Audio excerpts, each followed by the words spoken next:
My name's Amelia Spencer, and I'm just wondering if any of you have nightmares or are scared of testing. You're not alone, because millions of kids suffer from anxiety, stress, and even depression just knowing that there will be a test later on in the year. Testing can be a great thing, it can help, but often it is the true demise of true learning. And testing can put educators out of their jobs and the credibility of their teaching methods. And also, the strategy goes way back, staining the minds of the past generations, and it's very costly. These all pull into one big fact that the testing of our schools may not be helping as much as we think it is. Parents are furious at the amount of tests and exams being thrown at their children from all different sources, national, state, and local agencies. This may be a great way to see where they're going, but it may not be helpful to the majority of the involved parties. Some students get so overworked and so overwhelmed that they have to resort to medication. This should not be happening. They should feel relaxed and comfortable with taking a test, not worried and stressing about if anyone is better than them or is smarter. I've seen this firsthand with my sister. She gets so worried that if she doesn't have the same scores as her friends, then she will not be smart. So she'll stay up nights before the test, thinking and wondering if she'll ever amount to anything and breaking down and crying because of the test and its scores.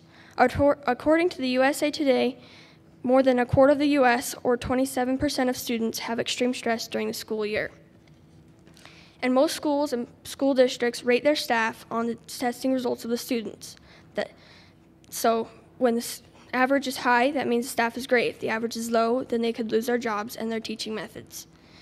And all the students are usually judged on their test results, and one of the biggest reasons that it's still a big factor in our education system is because most educators do not fully realize that the tests are often uncredible and misleading. The school board also relies on the tests to see where the school's effectiveness. School boards should not have to rely on the tests to see who do not even try and do their best. Past few years, schools have been determined on their math and English tests and see where they are, but they have not been doing so hot lately, or in fact ever, with determining where the students are. This all started when President Bush passed the No Child Left Behind Act, which is also called the NCLB Act, which requires the state to rate their teachers on the test results of their students. They also use the test results to test the schools financially and mentally. The test results of students should not be the tipping point of whether the school gets help or not. In 2002, when the NCLB Act was passed, the U.S. fell from its 18th place in the math program for international student assessment down to the 31st place. That is a very big drop for the amount of students we have here in the U.S. We should be able to stay at the top with the knowledge and technology we have today. In fact, older students think they do not have to take the test because it does not count on their grades. So inevitably, schools will get blamed for their misbehavior and will be downgraded because of their performances. They also make continuous mistakes with the grading and the scoring of the tests. This is a billion-dollar industry. Once again, is this for the benefit of us or their profit? It should not happen. I really believe it can make a difference with our education system.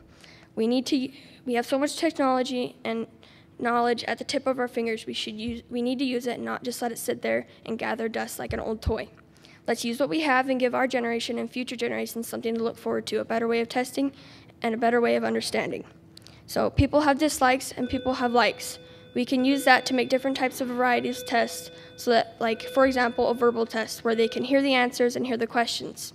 So let us choose our tests so testing will be worthwhile and so we can have a brighter future.